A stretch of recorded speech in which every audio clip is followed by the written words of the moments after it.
What's up, Whittier? Welcome to What's Up, Whittier, a homegrown podcast. A podcast to showcase Whittier's businesses, personalities, and hidden treasures.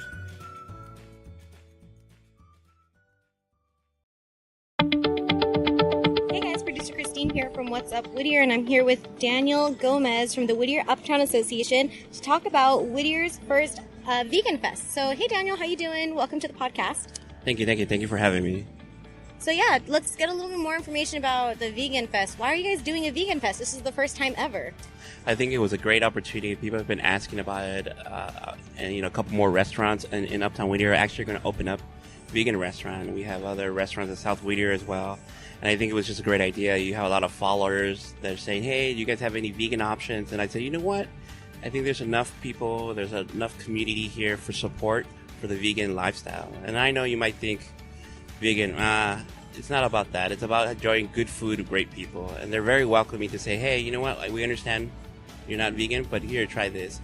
And if you're up for good food, I think it's a great opportunity to come out and try things. Are you going to like everything? No, but you're going to like something. And it's got a great event on this Sunday, November 4th, from 10 to 2 in the same parking lot that the Uptown Whittier Farmers Market occurs. We're actually going to have some vendors from the same market. So it's a big communal thing. And we're going to have a lot of family events for the kids. We're having face painting, animal balloons. We're going to have a henna tattoo artist on site. So come by, take a look around. And we have a lot of different type of vendors. We're having Zen tea. We have raw life cultivated juice, who does that for us. We have Mama's International Tamales and Papusas. We're even getting glazed donuts, which has a brick and mortar here in Whittier. Wait. Vegan donuts and vegan pupusas? Are you serious right now? Yeah, it's a win-win for everybody here. Oh my God. I'm coming for sure. Mi Vegan Loca, she has a brick and mortar in East LA, and then she does Mexican Latin food vegan. We also have Energy Smooth Bar, which is great. They're going to provide us with acai bowls. Oh, nice. Vegan ice cream.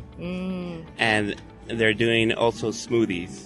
Ooh, yeah, and then we brought in our kettle corn guy from the market. He always sells out on the kettle corn, so get here early for that. California's best kettle corn. That's why he always sells out. California's best. And then our produce people, we're going to have Black Sheep Gardens Farms. They're great. They always bring fresh, great stuff. I actually buy stuff and make things on the weekend, like strawberry French toast. We have Sarah Gardens, very local. SoCal Gardens, very local. She's up here in La Habra, and she's at our market. And then we have some great sponsors also providing us with good swag bags. We have a great sponsor named Zen Tea House, which is also a vendor. They're providing us with good stuff. We have executive advertising who's going to do a lot of the filming, so we can have some posts about how it went. We had Rafael Guerreras from Farmers Insurance donate. We have Cooking for Health, which also donated, and we have Healthy Ways Medical Group. It's a local office here on Greenleaf. They're going to be part of it as well. And then Dimension Nails. Yes, you heard it first. Vegan nail polish. Very crunchy. Yes, nail polish. Wow, that's awesome. And I think it's vegan because they don't process it. They don't use products, right? Used on animal testing or anything like that. That's super awesome. And then we had World Peas brand. They provided some goodie bags, Jada Spice chicken salt. It's great. And then Starlight Cuisine offered us some coupons they can use on their product in store. Oh, very cool. And then we have Arbonne, Maggie. Maggie's going to provide you any information you might need about those products. But and those are vegan makeup products as well. Yeah. Very cool. All in all, I think we have a great mix of vendors and advertisers. And the first 100 people who purchase something will get a free swag bag with some stuff that we have from the vendors. Oh, really? Yeah. So how do you do that? You just, hey, I bought this from over there. Can I get it back, come over and I'll give it to you. Joanna and I will be at the booth with information. We'll be all over the place. And we also have my nephew. Yes, I convinced him to dress up in a big carrot suit because that's our logo on our flyer. And he's going to be running around taking pictures of everybody. So you get your snap on, get your grandma on, and we're going to be here for that. Oh my God, you guys have a mascot. You guys have vegan makeup. You have vegan pupusas. That sounds awesome. Where can people find more information about the Vegan Fest? You can actually go on the Whittier Uptown Association webpage, and you'll see the flyer there. And you can go ahead and click on that, and it gives you information of the event, our sponsors, and our vendors. And if you have any questions, you can always reach out to us via veganfest@whittieruptown.org. Yeah. Okay, cool. So Vegan Fest at WhittierUptown.org. And then also you guys are on Instagram as well and Facebook. Is that correct? Yeah, more on Instagram with our own Vegan Fest Instagram page. Very cool. But you can always find us through the Whittier Uptown Farmers Market as well, or the association. Okay. We're all over there.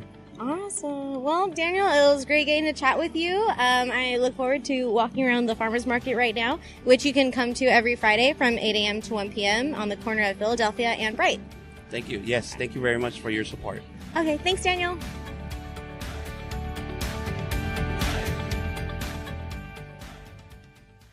Hey guys, producer Christine here with this week's Community Corkboard announcements. This week's Community Corkboard announcements is brought to you by the Collab Inc.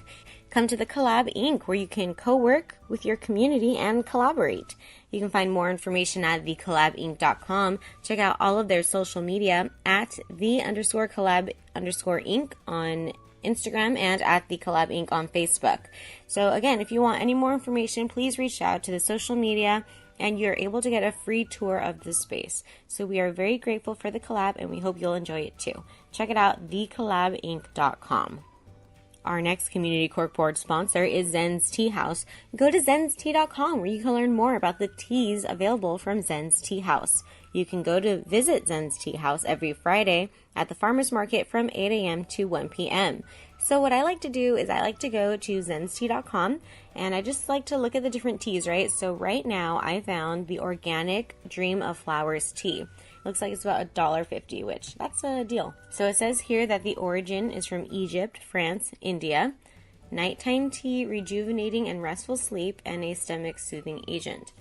It says here, #1 blend for sleepless nights. Our Dreams of Flower blend contains a perfectly balanced mixture of sedative herbs and flowers.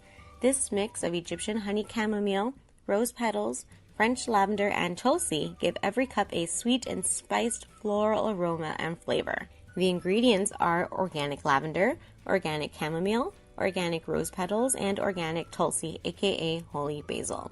So if you'd like for Zen's Tea House to customize a blend specifically for you, please send them an email at info@zenstea.com. Alright guys, so that's really cool. I didn't know that. I just saw that right now. So if you want a customized tea blend, definitely contact info@zenstea.com.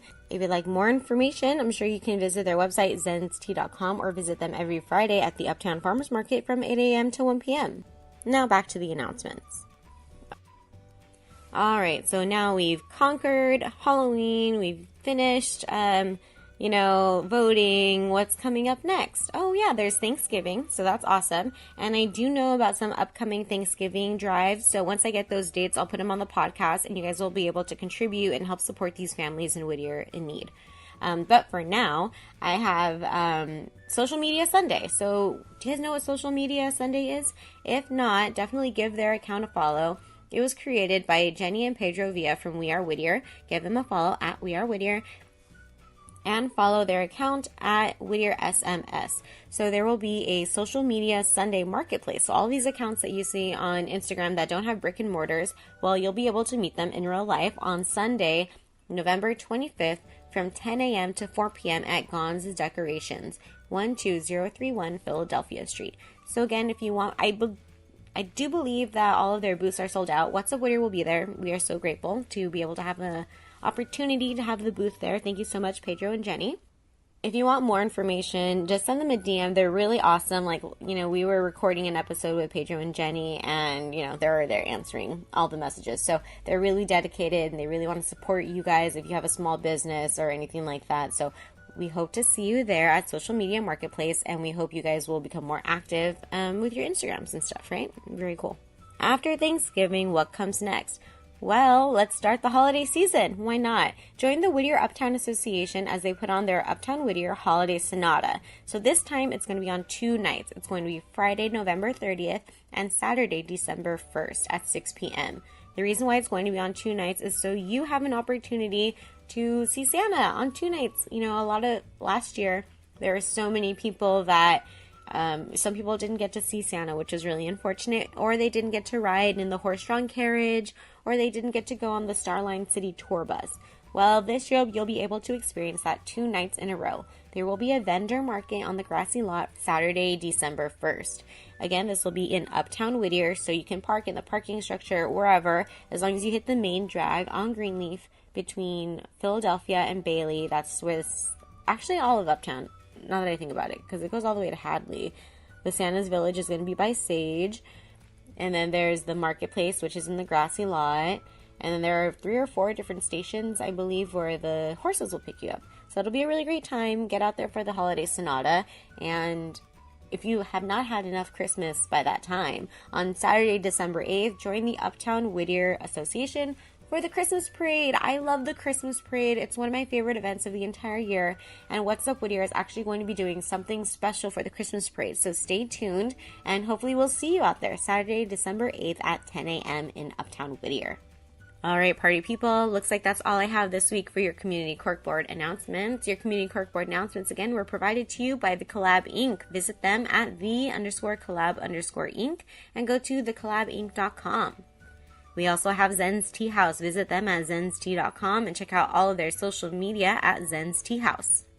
And don't forget to follow What's Up Whittier. Follow us on Instagram. Check out the Twitter, What's Up 562. Check out the Facebook for sure, What's Up Whittier. Also, give our hosts a follow. Check out Remo the Realtor at Remo the Realtor on everything. The other day, I got locked out of the Nixon building because, I don't know if you know, you need a code to enter in the evening. And I left my phone upstairs in Jesse's office, and I had no way of getting in contact with Remo and Jesse. I don't know their numbers. I'm like outside. It's the evening. I see this lovely stranger. Shout out to Catherine. Catherine, if you ended up listening to the podcast, shout out to you. And I asked her if she could Google Remo the Realtor. And I said, okay, the phone number is 562-762, and I'll know the rest. And she found the number, and she called in, and I got to go upstairs. So, yeah, so that's how easy it is to get contact with Remo the Realtor. Just Google his stuff, and then maybe he'll give you a quote on your house, or let him know if you want to buy a house, upgrade your house, whatever. He'll be sure to help you. And I did the same thing for Jessie J2 Architect, but his phone was on silent because he's a really great host, and he was already ready to go, so he didn't hear the phone ring. But you can still follow him the same way. Just Google it, J2 Architects. Go to j2architects.com, at J2 Architects, or anything like that. You can follow me, producer Christine, at The Singing Moon. If you Google me, maybe my website will come up, and you can probably send me an email. That'll be cool. But if you have any other questions, you can send it to Christine at whatsupwhittier.com. Have anything else you'd like us to feature in the community corkboard announcements? Send it over to us. You can tag us in it on Instagram, and you can do email, communitycorkboard at whatsupwhittier.com. And if you have any other questions, just let us know. All right, guys, this is a really fun episode. Take it away, Jesse and Remo. Hey, Whittier, what's up? Dun, da, da, da. Our weekly podcast. And hello, everybody out there on Instagram, if you're out there following us or live. I know we kind of reached out to everybody and asked to see if you guys had any questions for our Congresswoman. So if you do, feel free to type them, and we'll read them out loud here. But if not, then you'll have to wait till you download the podcast to listen in. So, and with that said, Remo, who do we have? We have our probably our biggest special guest that we've ever had. Oh, wow. That's right. Yeah, we've had, how many? We've had 8,000 episodes, so you are, no, not that many. I'm just we're getting there. We're not necessarily that high, but we have Congresswoman Linda Sanchez. Hello, what's up, Whittier? Dun, da, da, da. Welcome. Thank you. And I mean, it's true what Remo's saying. I think you're our biggest guest in terms, or special guest in terms of the people we've interviewed. Not to say that everybody else is not special, but I think special in the sense that I mean, you're really representing a big portion of California, and really, I mean, you're essentially who we look up to drive issues for everybody who's voted for you. So. I guess with that said, for those who don't know you, can you introduce yourself and give us a little history of I guess, our background on Sure. who you are? So I'm Congresswoman Linda Sanchez, and I represent the city of Whittier and 12 other cities in the United States Congress. It's about 720,000 constituents. I first was elected in 2003, and I had never held political office before I ran for Congress, which is a very unusual path to becoming a congresswoman. I was born in Orange County and raised in the Orange County, LA areas.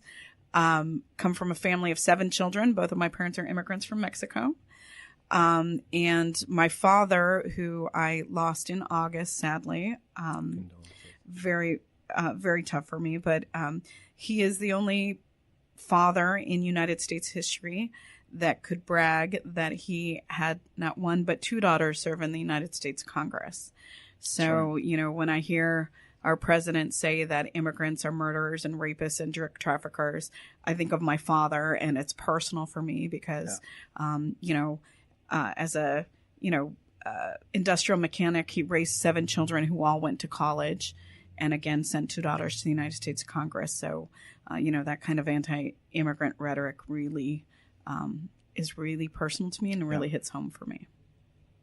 And you're absolutely right. I mean, because it's one of those things where you, one, it's how do you support 7 kids, and on top of that, still be able to send them to college, while still trying to pursue the American dream, which is, come buy a home, do good for your family.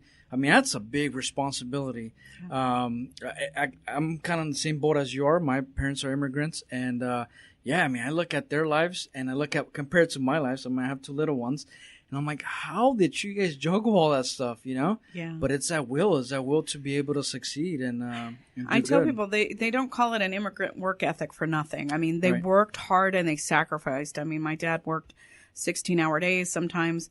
My mom, who raised 7 children, also cleaned houses on the side to bring in extra income. She sold Avon. I mean, she did whatever she could to help supplement the family income.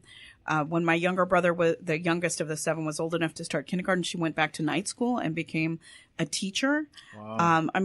My folks are just incredible, but their stories are replicated across this country by different immigrant groups. They all, failure is not an option for them. They all work hard. They strive to teach their kids and give their kids a better opportunity. And, the stories are amazing. I mean, the older I get, the more I look at my parents and I'm just amazed by what they could do. Yeah.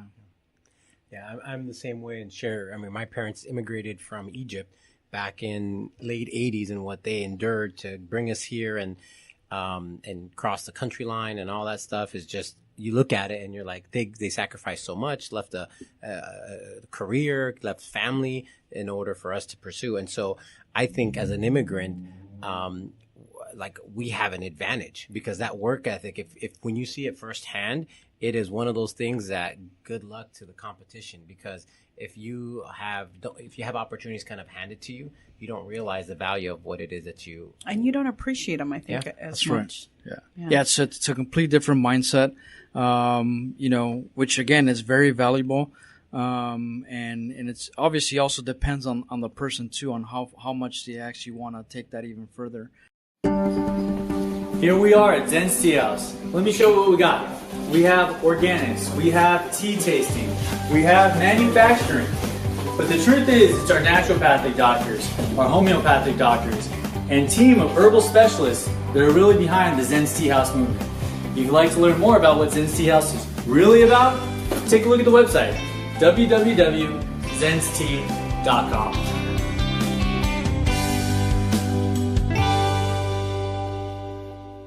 In terms of, I know you mentioned that you weren't you weren't in politics before you became Congresswoman. Right. What were you doing before this? Oh, so I've had an interesting work history.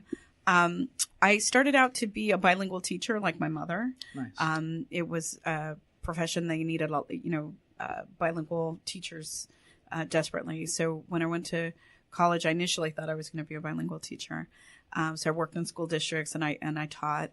But I ended up changing and deciding to go to law school. And I became an attorney and worked as an attorney for several years doing products liability, civil rights cases as well. I did a lot of sexual harassment, gender discrimination cases.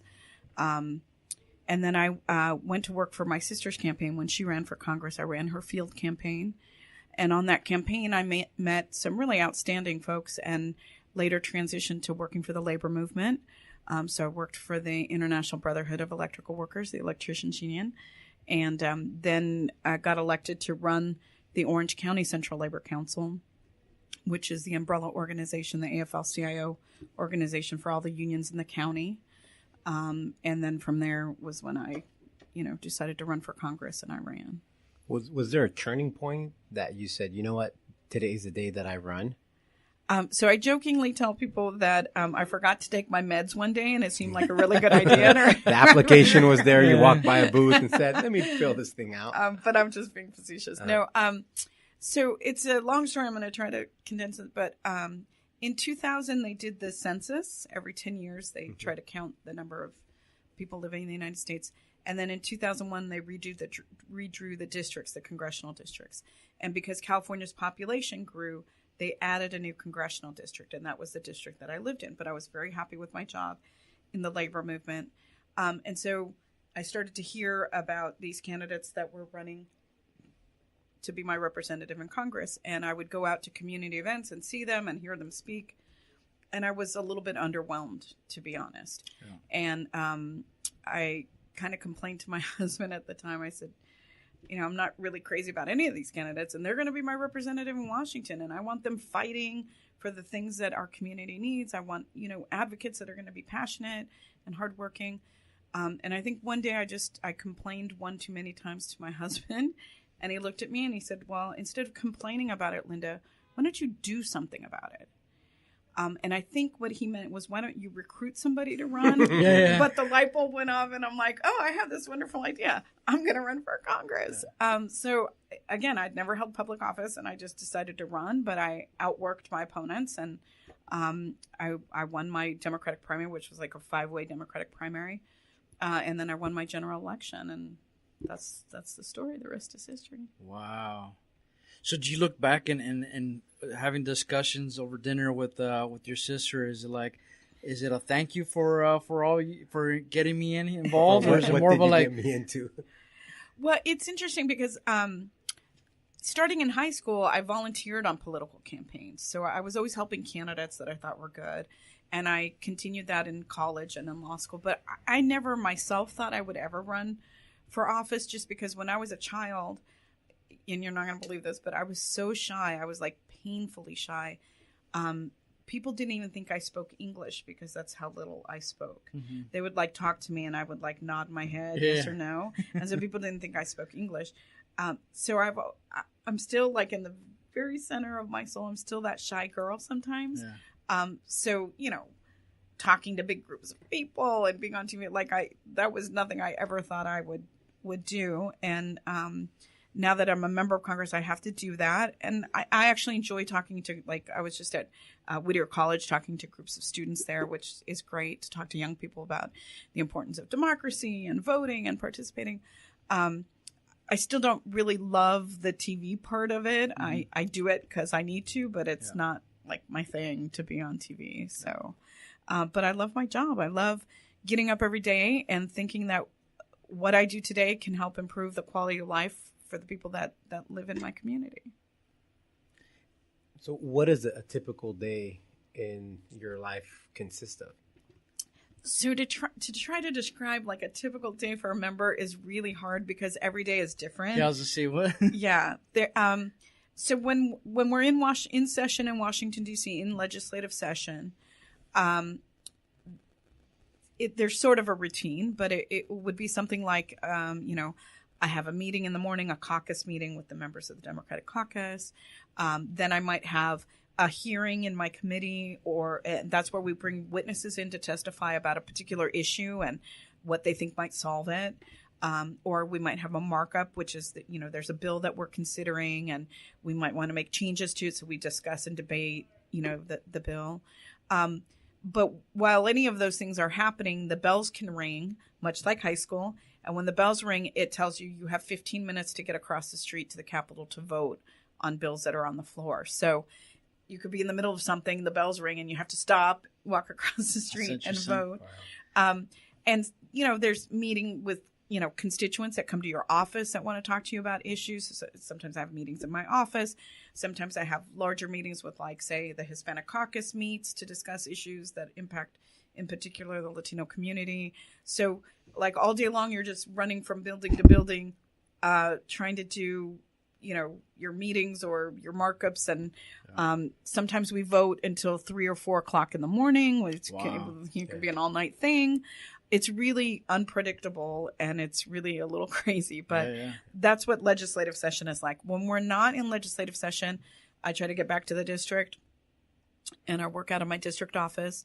And I will be out in the community meeting with people, or we do events to like educate seniors on like changes to Medicare, or we might do a job fair for young people who don't necessarily maybe want to go to college but want a good career that doesn't require a college degree. We do all kinds of seminars for small businesses, how to grow your business, how to advertise on social media, different things like that. I meet with groups of people in my office. Again, if they want to meet with me about a particular issue, I'll come and do that. So I try to get out among the different cities as much as possible to keep my pulse on, what's going on in my cities. What do they need help with? Where can I be helpful to the city council, achieve the goals for the city, that kind of thing. So how much time is spent between being at the Capitol and being here at home, essentially your district? So we're usually in session about 2/3 of the year. 1 week a month is usually a district work period. So I'll come back 1 week a month and work, my district during that time. We do have the month of August off from legislative session. So I'm out here for a whole month in August. We usually have a couple of weeks around Christmas and also around the Easter break. So, but about 2/3 of the time I'm in Washington, D.C., because we're in legislative session. Wow. I mean, talk about a schedule. I mean, it's to be away from home that long. I mean, it's difficult, but very important, right? I mean, because if you're not there, then you're not there to push, certain things that you would want to push, right? Yeah. And I think it's probably very misunderstood by most people. They don't realize that I work in Washington, D.C. 2/3 of the year. And so they're like, well, why didn't you come to my event? It was on Wednesday night. I'm like, well, we were in legislative session. I had to be in Washington, D.C. Or sometimes they see the calendar and they're like, oh, well, Congress doesn't even work, every week of the month. And I said, well, just because we're not in legislative session doesn't mean we're not working. We're just working in our district office. So it's different location, but still work. Yeah. And in terms, talking about like items you're kind of supporting or pushing, I would say push is not the right word. Advocating. There you go. You said that earlier. I was like, I know. Well, for me, I'm always pushing. So, what are the top, agenda items that you're advocating for? So I serve on the Committee on Ways and Means, which is the chief tax writing committee. It also has jurisdiction over trade and also social safety net programs like Social Security and Medicare.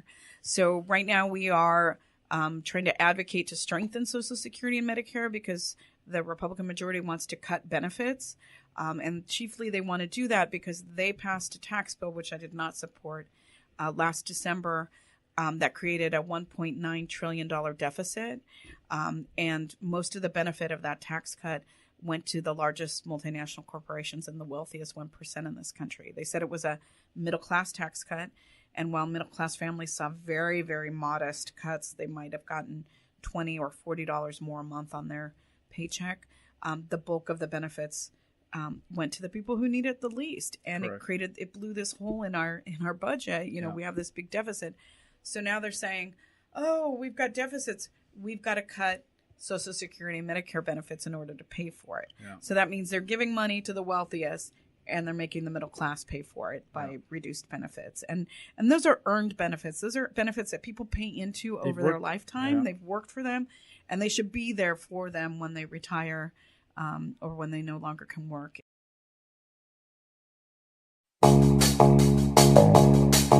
Hi, Rose Rieslein here, owner of the Collab Inc.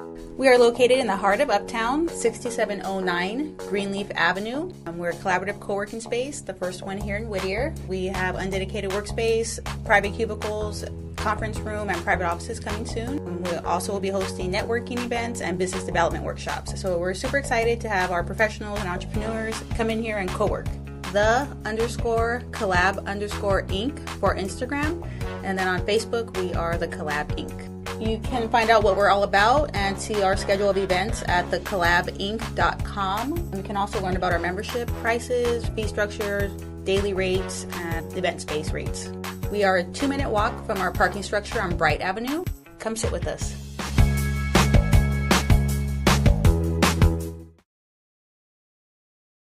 So we're fighting to try to, shore those programs up and not let the Republicans cut them.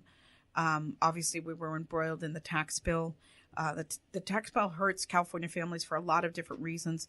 One of which is if you're a homeowner or you aspire to be a homeowner, they and this is going to sound very technical, but they capped the SALT deduction. SALT stands for state and local taxes. So if you pay property tax in California, you get a deduction on your federal return. Well, the average family in my district, and this is average, claims about $18,000 in state and local tax deductions on their federal income tax. Yeah. They capped it at $10,000. Correct. So that means the average family in my district has $8,000 more of tax liability since they passed that bill. So if you got $20 or $40 on your paycheck a month, well, that's great. But if they whacked you on the SALT deduction and you can't claim it, you're paying more in taxes. So you're not really getting the benefit of a tax cut. Yeah, you're essentially getting, at the end of the day, you're probably going to pay more for the additional liability, right? Right. Significantly more. Yeah, I mean, I just, this is fresh in my mind just because we just did taxes or going through my taxes, preparing. Oh, really? Okay. And most people don't think tax talk is very sexy, but it's not. But it's important. very You're important. preaching to the choir. Very important. I mean, especially if you have a business, it's or even a family. I mean, we talked about even the caps for families. I mean, that's before you're able to get credit. Now they're going to give you just a minimum, I guess, if that's the right word. Whereas like now from this point on, there's no incentives for you to be able to work if you have, again, if you're like in a median income bracket or if you have a small business. And I'm like, man, so how is this good? Yeah. How does that help middle families get ahead? Doesn't. It really doesn't. I tell people when people want to know who really benefited from the tax bill that the Republicans passed, I tell them this. You can sleep better at night knowing that the Republicans really took care of you, because now you can pass the first $11 million of your estate onto your heirs without paying a single penny in tax. Yeah. Once I tell people that, they know who got the benefit of that tax bill, and it wasn't middle class. There you go, Remo. Now you could write that off. We're about 10.5 million away there, Jesse. That's being optimistic. Yeah, I mean, I don't have any constituents who have that kind of estate to pass on to heirs. Yeah, no, it's yeah. I mean, that's so funny story. And I'm, when I introduced myself, I said we've met before, and I'm going to put it out on the air now so everybody knows the story. Okay. This is probably about a year ago or so. You hold what is like a quarterly meeting with the local chambers. Yes. Because you're also part of what's that group you're part of? Is that your Ways and Means Committee? That kind of, again, try to touch base with local chambers to understand, where the businesses are going, growth and deficit and stuff like that. So I was the vice president of the Uptown Association, which represents the local businesses here. Mm-hmm. So I attended this meeting. So I've kind of knew some people in the room. So I kind of walked around the room, introduced myself to everybody, and I came to you. You were sitting at the end by yourself because it was around lunchtime. And of course, I came to interrupt, and I introduced myself, and so I said my name. I said I'm with the Uptown Association, and I asked who you're here representing. While your assistant right next to you, you laugh, and she laughs, and then she goes, "That's your Congresswoman." Oh, okay. Oh my gosh! And security came, tackled Jesse, and the rest is on YouTube. And I'm like, "Oh man, there you go. That's when you're disconnected, right? You're not connected." I'm glad you know who I am now. Yes. Yeah. Well, it's one of those things where you know who people are by name, by what you hear. Yes. But when you're trying to put the face to the name, or the name to the face, that happens to me a lot. I meet a lot of people, and people are like, "Remember me?" And I'm like, "Refresh my memory. Tell me where we met." Yes. But at that meeting, I thought it was really good in terms of what we're discussing. I mean, obviously, your concerns were where do we see businesses going? Where was the growth? where were businesses expanding? Was it manufacturing, retail, and obviously we kind of went around the room. At that time, we were talking about how there's like restaurants that were kind of popping up, and that was kind of like the trend. And obviously there was concerns that there wasn't really that many retail storefronts, staying open longer or long enough, I guess. Making it. There you go. So again, it's good to have that discussion because, again, you're, as a small business, you're representing essentially like almost, small or median gross incoming families. And so to be able to connect with that, I think, and know really what's going on in the community is, I think, very important. Because obviously that makes, what you're trying to do even more powerful, right? So based on, I guess, how you've been involved, is there anything, I'm going to be specific here in Whittier, just because we're here in Whittier, and this is What's Up Whittier. Locally here in Whittier, I mean, what have you seen, what is one thing that you've been working on that's, I guess, helped the community? So, several years ago, now it's more than several years ago. I don't know if you remember, but the police station went through renovation because it was an old cinder block. It was built like in the 1950s. They didn't even have cell service in parts of the station because of the cinder block walls. So they got funding from several sources to renovate that. And I got $500,000 for brand new state-of-the-art communications equipment for the remodel. So that included just their day-to-day operations. If you call in the phone system, the computer system that the officers have in their cars, but also their emergency communication system. So if there were some big catastrophe like an earthquake or something, they could coordinate an emergency response. That was something that I got for Whittier. There are a number of projects that I've worked on with the city, and one was I went to the city council in my annual meeting with the mayor and the city manager at the beginning of the year to kind of find out, what are you guys trying to accomplish? And I told them, hey, the closest dog park for this area is Long Beach. That's right. You might want to consider a dog park. And I like to think that maybe it got them thinking about it. Maybe they were already thinking about it, but we now have a dog park in Whittier as a result. And I go there all the time. Yeah. I think it's wonderful. It's just off the Greenway Trail. But it depends from year to year on what the goals of the city are, and I try to, make sure that we get federal funding to help make their goals successful. And the Greenway Trail, I got them funding to complete that. Actually, the first portion of it, because now they're going to extend it, and I'm working on some resources for the extension as well. Very cool. And that's a jewel for our community. I mean, you go out there, you see so many people, families out there. It's healthy. It promotes healthy living style. It's a great way to socialize with your neighbors. So that's, one of my prouder accomplishments as well.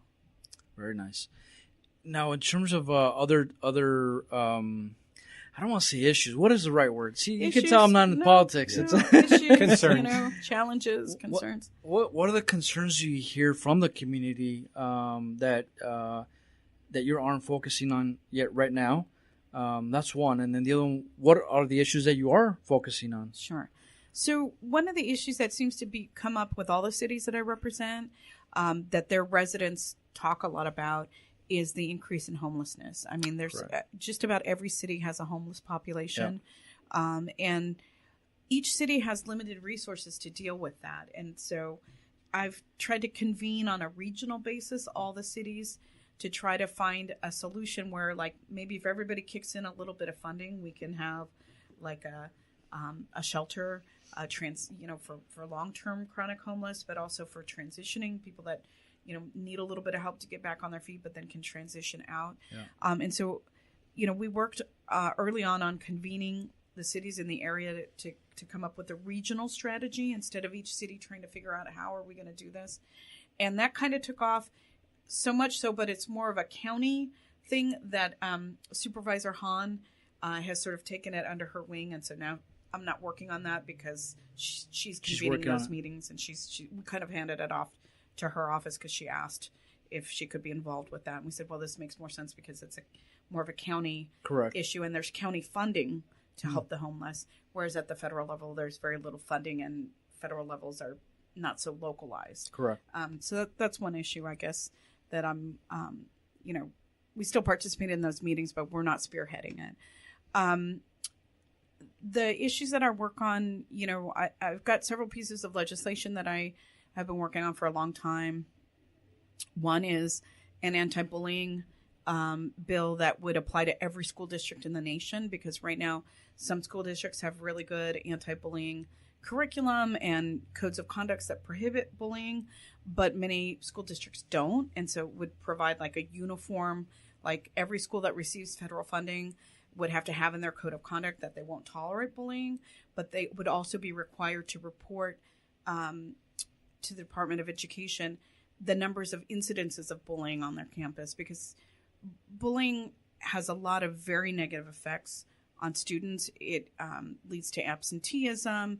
It can lead to chronic physical health problems, academic underperformance, and even suicide. So if we had school districts, you can't really improve something that you're not measuring. Yeah. So it would make school districts measure the incidences of bullying on their campus, so that they can then try to find solutions to help lower that number year after year. And so the Safe Schools Improvement Act is one of the pieces of legislation that I work a lot on, not the least of which is because I worked in a school district, right, and I taught. Yeah. So that's near and dear to my heart. I also work on economic issues, particularly as they impact women. The tax code, for example, in many respects is still the policies are still kind of geared towards this fantasy that the average family, the husband works and is the major breadwinner and the wife stays home with the kids. In my district, it's two-parent that work. I don't know where you find that anymore. Right. But I have colleagues, believe it or not, that think that the majority of America is still like that. And I'm like, in my district, it's two parents who work, sometimes multiple jobs, and a lot of single parent head of households. That's right. And so how do we make the tax code help them be able to afford quality childcare so that they can continue to work? A lot of women choose to remain out of the workforce because what they earn would almost completely be eaten up by the cost of childcare. That's right. So they may be trained in a specific field and have valuable knowledge, but they have children and then they choose to stay out of the workforce because economically it doesn't really make sense for them. So how can we adjust our policies to recognize that there are a lot of single parents who work and there are a lot of, two-parent households where both have to work? It's interesting you say that because my wife's an educator, and everybody tells her the same thing. It's like, why would you, obviously this is when my little ones were little, they're like, why would you go to work when essentially what you're making is going back to daycare and, preschool and all that stuff? But it was the same thing. It's like, look, it's one, she enjoys what she loves, or she loves what she does. So to try to steer her away from that, it's going to be difficult. But also to have her stay home is just, for her, it'll drive her nuts. So not to say that, she's doing it just because she can. It's more of a, we need it, right? We need to be able to get going with dual income and all that. So, yeah, I mean, I don't know how you would deal with that. I mean, when you're growing up, one of those tax incentives or credits or whatever, so however you want to put it, was always, you get a house so you could write it off, and then you get married so you could, have children to write off, Now it seems like it's going the opposite way which, I guess depending on where you stand, it might be good or bad, but you're right. I think it needs to be a little bit more flexible, if that's the right word, for it to apply to people who are in different situations that are not traditional. Right. I've had colleagues on my committee say, when I talk about affordable childcare or elder care, because there are a lot of people that have to care for their aging parents and for young children. Yep. I'm in that situation. My father passed from Alzheimer's. My mother has Alzheimer's. And I have a 9-year-old boy, so I've got to be keeping them, on top of both. And, and the issue is that I had this colleague say, well, can't the grandparents look after the children? And I'm like, no, many families don't live in the same state. I mean, when I'm in Washington, D.C., my mom is here in California, she's 3,000 miles away. plus my mom has Alzheimer's, so she has dementia, and I couldn't have her watch my son even if I wanted to. Yeah. But there's such a fun if you don't live those experiences, there's a fundamental lack of understanding of other people and what they're going through. Yeah. And that's why, I'm so passionate about trying to elect people to Congress that look like the America they're supposed to represent, that have lived the experiences of their constituents so that they can represent them well and make good policy that's going to be helpful. Yeah. Totally makes sense. So, I completely agree. God, I was going to say something, but I lost my question. Remo was going to say, how does he get a credit by selling his house? I know that's what you're going to say. Well, you mentioned that being I would say a concern. How do you fix it? I mean, what is the proposed plan to fix something like that? Where you mentioned that if it's a single, let's say a single parent household that's working, and we mentioned credit, what can we do to maybe help drive that problem in the right direction? Sure. Well, there is a child tax credit that some people can access, but we need to provide credits, I think, for things like childcare. It costs more to send a child to childcare than it does to send a child to college, which is just crazy to me. But there are tax incentives, or there are ways in which we can, rework the formula for how much you get taxed if you have big expenses like healthcare expenses or childcare expenses. Like healthcare is a whole nother issue too, but like if you have a chronic illness, the tax bill, they wanted to cap the amount that you could deduct if you spend more than 10% of your income on a chronic illness, which is just bad because people who have chronic illnesses sometimes spend more than half of their paycheck, the majority of their paycheck on treatment. I also have introduced a bill which provides tax deductions for elder care too, or gives seniors who are enrolled in Medicare an opportunity to do adult daycare at a senior center instead of having skilled nursing care in their home, because studies show that when seniors engage with other seniors, they're happier, they're healthier, they tend to do better, they don't get depression, they're not isolated. So giving people the option to send their parents to an adult daycare for the day instead of having skilled nursing care just come care for them in the home. So there are a number of different ways that you can address those kinds of working people issues. Yeah. Now we're coming up to re-election. Is there certain concerns that you see the constituents having that you're advocating for with this coming election? Yeah, just about every day that I engage with people in the community, somebody will come up to me and talk to me about healthcare. People are really frightened that they're going to dismantle the Affordable Care Act and that they're going to lose their healthcare coverage. And in fact, Republicans they've tried to repeal it outright 60 different times. And now they're starting to sabotage it by unraveling pieces of it. And so I hear from a lot of folks, either they themselves have some kind of pre-existing condition or a loved one in their family does.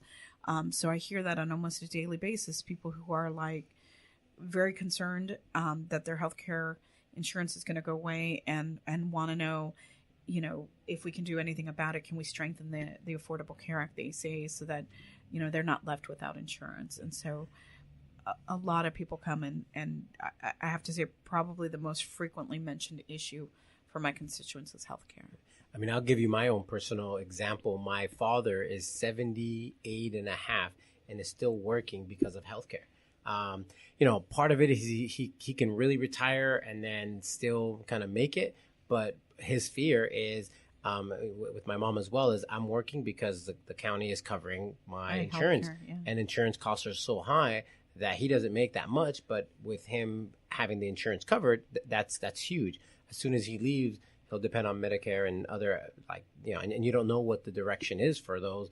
And so in his mind, he just says, I'm just going to keep on working until I can't work anymore. Yeah. But he's almost 79 and still working. Yeah. So. Yeah. That, a lot of people won't switch jobs because their health care is provided by their employer or start their own business because then you're left without that that benefit. And so it suppresses, I think, a lot of the innovation and, small business entrepreneurship in the economy because people are just afraid to go without healthcare.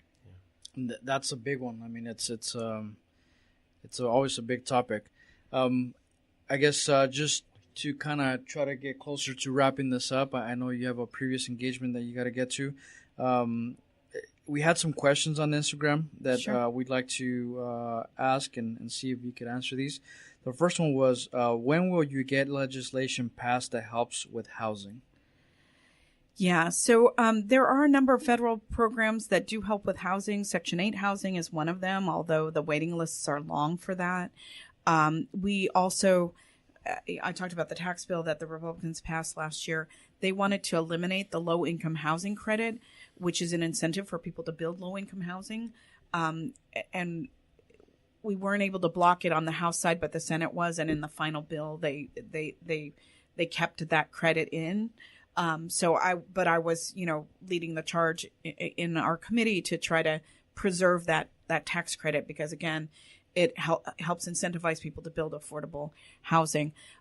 Mostly housing is more of a local and state issue, although, again, there are federal programs and there are ways in which the federal government can either be helpful or not. Mm-hmm. But I know cost of living is a big issue, especially in California, and housing being the chief housing cost among that. So, that's an issue I've worked somewhat on, but, federal government doesn't really have the jurisdiction. If it's a local issue, who would you suggest we reach out to? Your state elected representatives and your city council. Okay. And maybe your planning commission too, because, they determine what projects, happen in a particular city. And the sort of difficulty for them, unfortunately, is that people want affordable housing, but nobody wants increased traffic or, increased development. So it's not an easy issue. You kind of have to balance. You have to, build units, and that's going to be a little bit more crowding and traffic, but, it does help with the cost of housing. Yeah. Next question is, how can you support funding for our smaller school districts that have declining enrollment? Yeah. Again, federal government is not the chief, we don't have jurisdiction over school districts. We do have, federal money does go to school districts for certain things, but that's more of a state issue. State determines how funding is allocated, and your local tax base also determines how education funding is handled. So for that person that's asking that question, where would you direct them? To their state representatives. That's something that the formula is created at the state level for how district. Okay. Well, before we hit her with the Whittier questions, I have one more for you. Is there anything you want to talk about that's upcoming or something that you want the community to know? Maybe an event or... Sure. Well, the biggest event is coming up in just 20 short days, and that is Election Day, the midterm elections. Every election matters, and every decision that is made in Washington, D.C. affects people's lives. So I would just say, please go out and vote. It's a civic responsibility, and it's a right that people have fought and died for. That's right. And our democracy is only as strong as the people who participate in it. And if you're confused by all the ballot initiatives and whatever, you don't have to vote for everything on the ballot. Just choose the offices that you are interested in and know about the candidates or research about the candidates, and vote the things that you really care about. You don't have to vote for everything, but please, please, please, I urge everybody to get out and vote. There you go, Remo. I think she was looking at you. Well, before we get with the Whittier questions, I have maybe a couple fun questions. So what are some things that maybe people don't know about you? You said you're really shy, right? I used to be. You used to be shy, I'm sorry. And then what are some fun things that... Okay, so I grew up playing fast pitch softball and baseball with my brothers. In Congress, we have a congressional baseball team.